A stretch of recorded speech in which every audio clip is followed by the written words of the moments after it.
सम्माननीय उपसभापति महोदय, मैं सभी सम्माननीय सदस्यों की प्रशंसा करता हूं क्योंकि सब किसान की चिंता कर रहे हैं।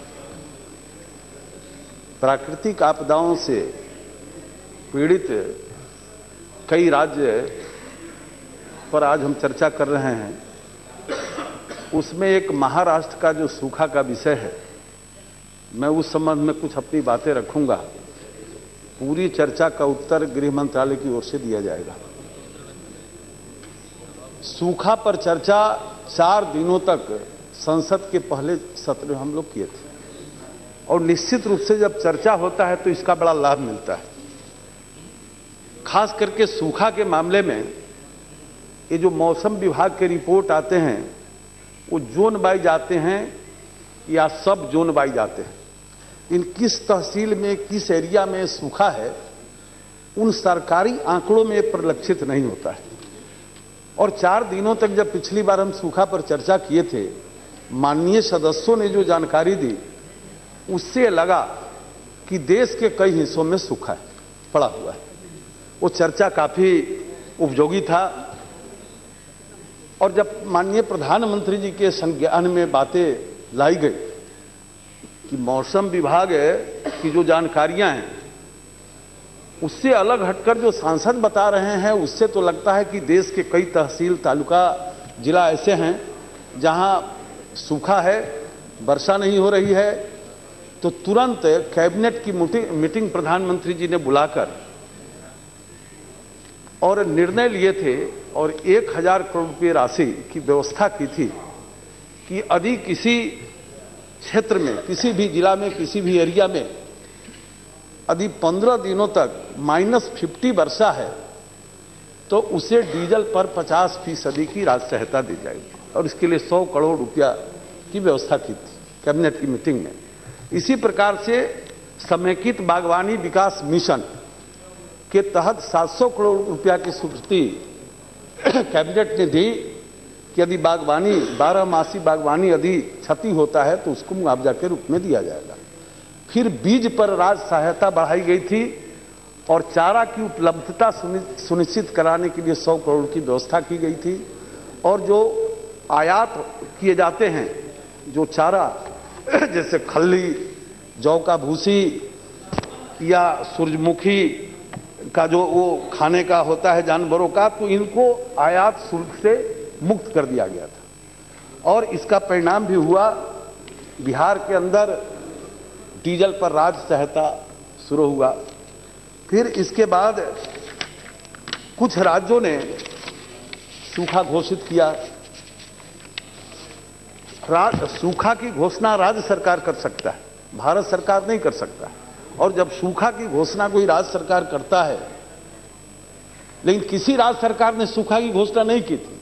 भारत सरकार ने ये जब व्यवस्था की तब बिहार ने सूचना दी है कि हमारे यहां जो डीजल वर्षा कम हुई थी तो हम डीजल पर राज्य सहायता दिए हैं, लेकिन उसका विवरण अभी प्राप्त नहीं हुआ है, इसलिए वहां राशि नहीं गई है। लेकिन महाराष्ट्र ने सूचना दी कि ये चारा जो है, चारा की उपलब्धता के लिए उन्होंने 12.5 करोड़ रुपये की मांग की थी, तो उसमें 625 करोड़ रुपये यहां से उनको भेजा गया है।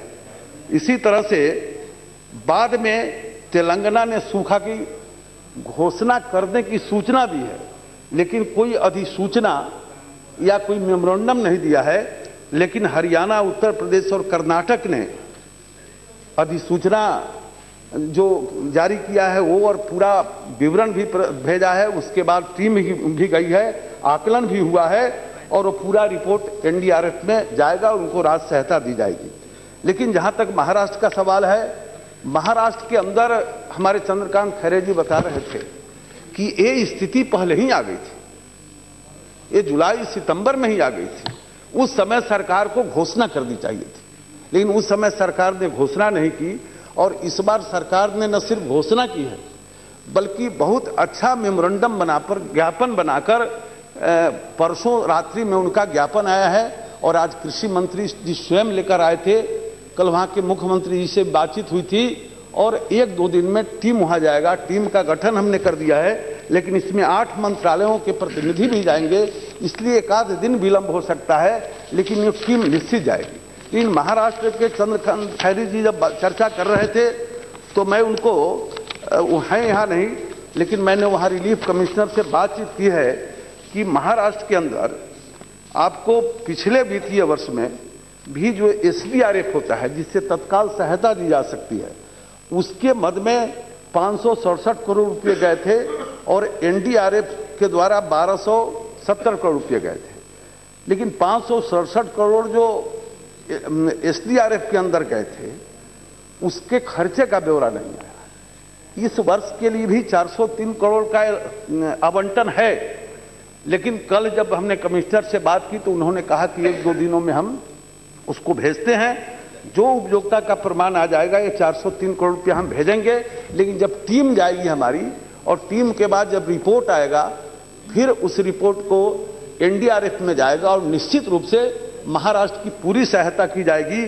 और आप देखेंगे भी तो अकेला राज्य महाराष्ट्र है जिसको 12-13 में, 13-14 में दोनों बार, एक बार 1800 करोड़ रुपया और एक बार 1200 करोड़ रुपया NDRF से सहायता दी गई है। वहां पर पशुधन की बात भी चंद्रकांत खैरे जी कर रहे थे, लेकिन आपका आश्चर्य होगा कि ये पशुधन विकास योजना के लिए जो पैसे जाते हैं, वर्ष 13-14 में 5000 करोड़ रुपए गए थे और मुश्किल से 2200 करोड़ रुपए खर्चा हुए थे, 2800 करोड़ रुपए खर्चा नहीं हो पाए थे। इसमें राज्य सरकार की भी सहयोग की जरूरत है। हमारा हुदहुद और बाढ़ पर हमारे इस चर्चा का उत्तर हमारे गृह मंत्रालय की ओर से आएगा, लेकिन मेरे पास एक आंकड़ा है कि उड़ीसा की चर्चा हो रही थी अभी। ये उड़ीसा के अंदर जो है SDRF के तहत आपको इस वर्ष पैसे गए हैं, रिलीज हुए हैं 276 करोड़, 356 करोड़ का आवंटन है, 276 करोड़ रुपये रिलीज हुए हैं। खर्चा हो गया होगा, लेकिन ब्यूरोक्रेसी की ऐसी स्थिति है, हमारे मंत्रालय में भी वही स्थिति है और वहां भी यही स्थिति है, खर्चा होने के बाद भी वो उसका उपयोगिता प्रमाण पत्र नहीं भेजते हैं। अब यहाँ कागज में है कि पैसा खर्चा नहीं हुआ, वहां कागज में होगा कि पैसा खर्चा हो चुका है। जैसे पहले वक्ता ने बताया कि पैसा खर्चा हो चुका है, तो निश्चित रूप से जरा मंत्रालय में प्रयास करके उसका उपयोगिता चलावे तो वो पैसा भी जाएगा। और इसी तरह से जब हम देखेंगे उड़ीसा के संबंध में ही जो कृषि विकास की योजना है, तो 13-14 में 813 करोड़ रुपए रिलीज हुए थे, 768 रुपये एक्सपेंडिचर हुआ। ये अच्छा है, माने अच्छी उपलब्धि है उड़ीसा की। और इस वर्ष के लिए आवंटन जो 60 करोड़ का है, उसमें 390 करोड़ रिलीज हुए हैं, खर्चा अभी 188 करोड़ हुआ है। उड़ीसा के अंदर हुदहुद का संकट है और निश्चित रूप से एक खर्चा हो गए होंगे, लेकिन जितना जल्दी रिपोर्ट आएगा तो शेष पैसा जो बचा हुआ है SDRF का, वो पैसा जाएगा और महाराष्ट्र को और वहाँ की जनता को, वहाँ की सरकार को मैं निश्चित रूप से कहना चाहूँगा कि पर्याप्त, मेरा विषय सूखा है, मेरा सूखा विषय है जो महाराष्ट्र का है। और ऐसे यदि आप और जगह के आंकड़े जानने चाहेंगे तो भी मैं बता दूंगा। आप प्लीज टेक योर सीट। एक आदमी बोले, debate is not concluded, why are please Maharashtra की बात कर रही है अध्यक्ष महोदय। Please take your seat please. No, the debate is not over. He is only intervention. Say only the intervention. You can speak if you want. I allow you afterwards. I will speak. Please take. Say only intervention. No, please take your seat. Minister is on his legs. I cannot allow others to speak. Please. Minister, you can address the chair. ये महाराष्ट्र के अंदर जो आज संकट है और हम सबको पता है कि NDRF से अतिरिक्त सहायता मिलेगी। SDRF के पास जो, अरे भाई तो सुनो ना, हमारे यहां से राज्यों के पास, अरे इसको सुनो भाई, राज्यों के पास आप चर्चा करो ना, उस पर हम तैयार हैं, किसी दिन नोटिस करो, हम चर्चा को तैयार हैं। लेकिन अभी नहीं, उस पर चर्चा करो, हम तैयार हैं। अभी जो विषय है जो विषय इसमें डाला गया है, आप नोटिस दो, चर्चा करो, हम पूरा तैयार हैं चर्चा के लिए, लेकिन अभी विषय हमारा है। No, please. No, I told you, I give an opportunity. Next time you can speak. I will call you afterwards if you want to speak. Let the minister. He said only intervention. Therefore, he wants you can speak. You can. लेकिन माननीय सदस्य का कहना यह सही है कि सूखा वहां, आप सुनो भाई, सूखा वहां जुलाई अगस्त से है। वो उस समय जो सरकार थी उसको डिक्लेयर करना चाहिए था। सूखा भारत की सरकार नहीं डिक्लेयर कर सकती है। वहां के हम मुख्यमंत्री बधाई, उन्होंने डिक्लेयर किया। पिछले वर्ष की तुलना में आधी वर्षा हुई। मराठवाड़े में तो कुछ, विदर्भ में तो इस बार कुछ अच्छी वर्षा हुई, मराठवाड़े में तो बिल्कुल पिछले वर्ष के मुकाबले आधी वर्षा हुई। तो उस समय की सरकार को सूखाग्रस्त क्षेत्र घोषित करना चाहिए था। अभी आपको परसों रात में आपका पेपर मिला है। हमने कल मुख्यमंत्री से हमने बात की है, आज कृषि मंत्री जी के साथ बैठे थे, आपके रिलीफ कमिश्नर से हमने बात की है, और हमारा टीम कल जा रहा है। इतनी तत्परता से आज तक किसी सरकार ने न टीम का गठन किया है न टीम गया है। उत्तर प्रदेश ने घोषणा की थी चुनाव के समय, हरियाणा चुनाव का नोटिफिकेशन कल हुआ और एक दिन पहले हरियाणा ने घोषणा किया तो तीसरे दिन हमने वहां टीम भेजा था। उत्तर प्रदेश ने घोषणा की, लेकिन घोषणा करने का काम राज्य सरकार का है, भारत सरकार का नहीं है। और आप देख रहे हैं कि इस देश के प्रधानमंत्री आज जिला मुख्यालय तक जाते हैं, कहीं आपदा आ रही है, अभी माननीय सदस्य बता रहे हैं। आप देख रहे हैं कि पूरी दुनिया ने प्रशंसा की है जम्मू और कश्मीर में यदि आपदा आई है, संकट आई है, तो आज ऐसा नेतृत्व है कि देश पर किसी भी प्रकार का संकट आएगा तो उस संकट का न सिर्फ चुनौती करने का साहस है बल्कि उस पर विजय प्राप्त करने का भी साहस इस सरकार के और नेतृत्व के पास है। ये मैं आपको विश्वास दिलाना चाहता हूं।